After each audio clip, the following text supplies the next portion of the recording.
Alright, now we're going to start with part 2. Okay, I'm given 3 given statements here. Okay,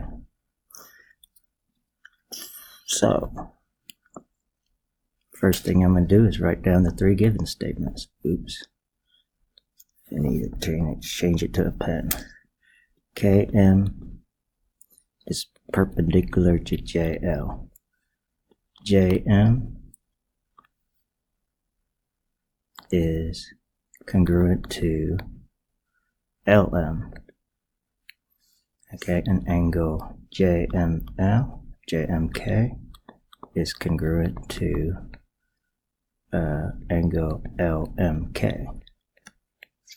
Okay, so let's mark these things. KM is perpendicular, so that's 90 degrees. We know that.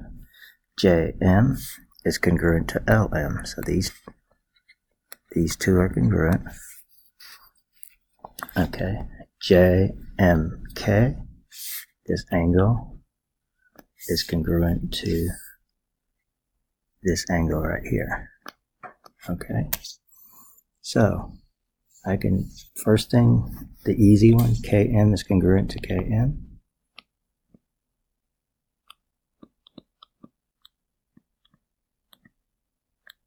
Okay, if you look at it, I have 3 congruent statements. Okay, so I can use side, angle, side to make it fit.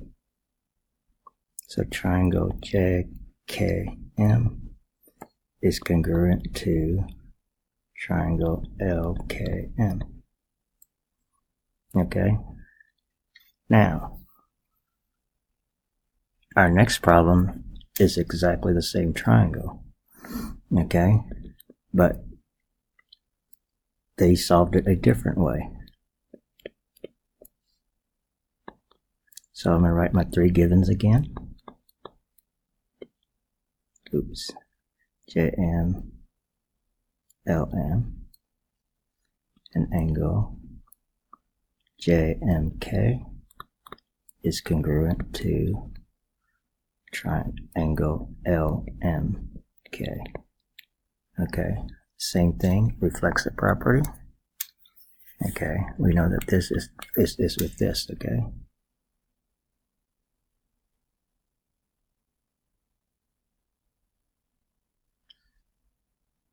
so I can say KM is congruent to KM, and now I can say angle JKM and LKM are right angles.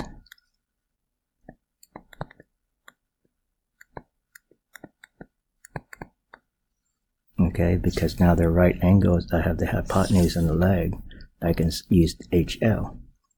Okay, so this one and the previous one are the same triangles, but because of how much they give us, we can use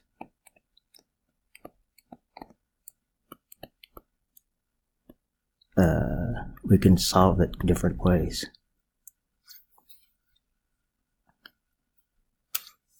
Okay, now we write 2-column proofs. Okay, remember, with 2-column proofs, we always start out with the given. We make sure that we have 3 congruent statements before we say the triangles are congruent, or two congruent statement, and make sure that they're right triangles to use HL. Okay, so this is the statement. This is the reason. Okay, I'm going to start. B is midpoint of DC. Okay, so B is the midpoint of DC. This is given. So I know, okay, that I'm going to use this one is congruent to this one because of the midpoint. Okay, AB is perpendicular to DC. That's also a given. Okay, so I know I'm going to have to use that sometime. Okay, so I'm going to start with the midpoint one first. DB is congruent to BC. Okay, we are given the midpoint, so that's why we say definition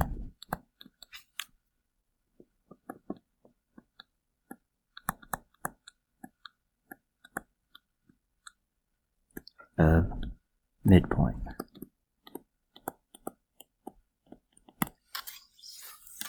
Alright, the next thing is we are also given AB is congruent. Okay,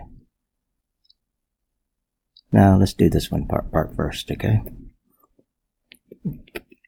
AB is congruent to AB. This is the reflexive property.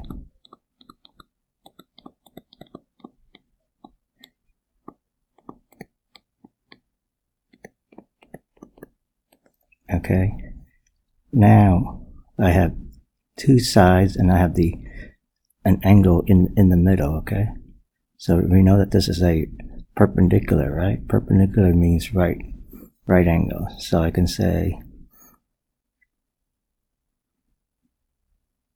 ABC is congruent to ABD. Okay, because perpendicular means right angles, I'm going to say right angles are congruent.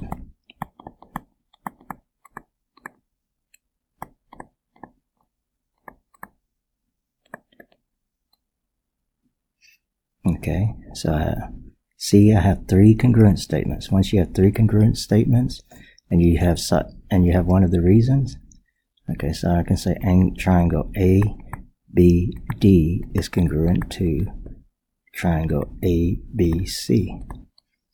Why? Because of SAS.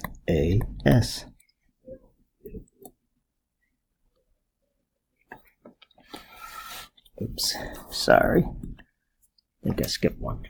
Okay, let's do another one. Statement, reason.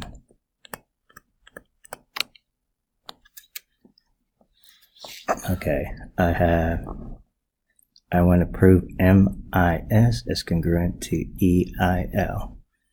Okay, and they say I is the midpoint of ME. Okay, so that's what I'm going to write. I is the midpoint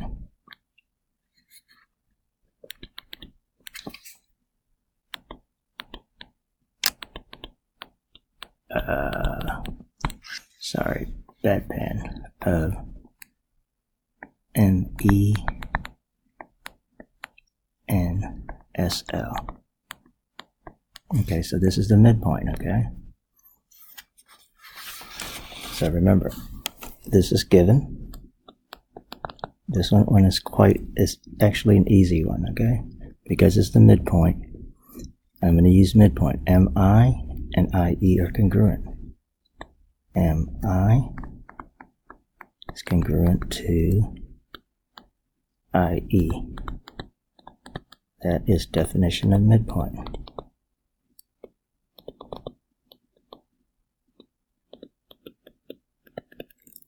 Okay, and because it's the midpoint of both of them, I know that SIC is congruent to IL. Again, that's the definition of midpoint.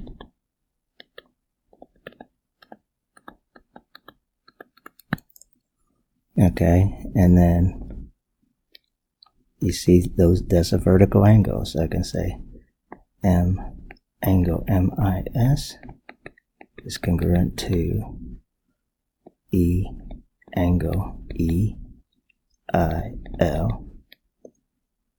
Okay, and that's vertical angles are congruent.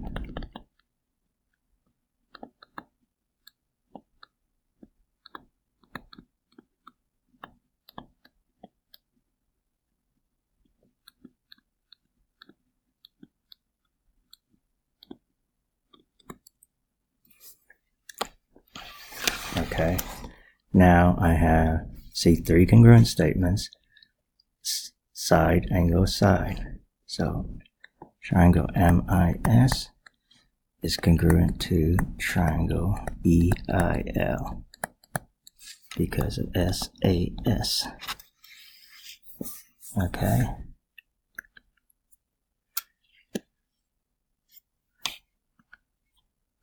Okay. This one gives you one given, which is the perpendicular bisector. Remember, the perpendicular bisector tells you 2 things about a triangle. Okay. It bisects the base and it's perpendicular. Okay, so I'm going to write down CD is perpendicular. I'm going to abbreviate here. Perpendicular bisector. You don't abbreviate, okay? Of AB. So the reason is given. All right. So the next statement we have, all right. Perpendicular bisector means that AC is congruent to CB. AC is congruent to CB. We know that because of the definition of a perpendicular bisector.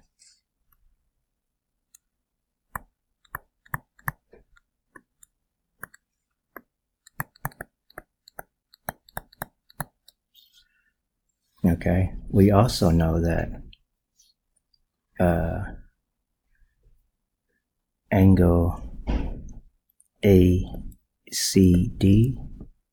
and angle BCD are right angles.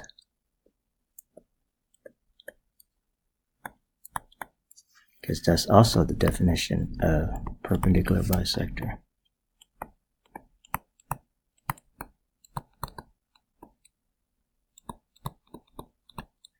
Okay, and remember, so that makes ACD congruent to BCD because right angles are congruent.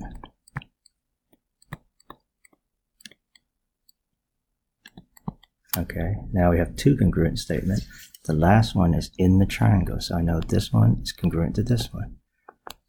CD is congruent to CD because of the reflexive property. Reflexive property.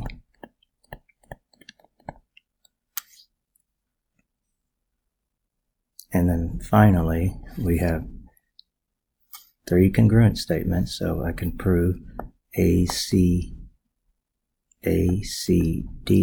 is congruent to triangle BCD because of SAS. That's a popular one today. All right. Number 15 and 16, you're going to write a paragraph proof. Okay? In your paragraph proof, you always start with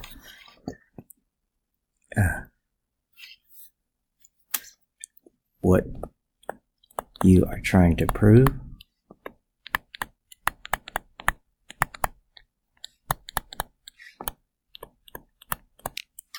Then you go to what's given.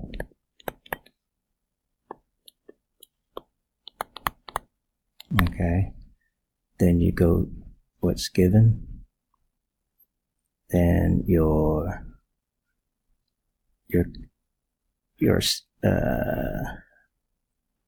statements and reasons.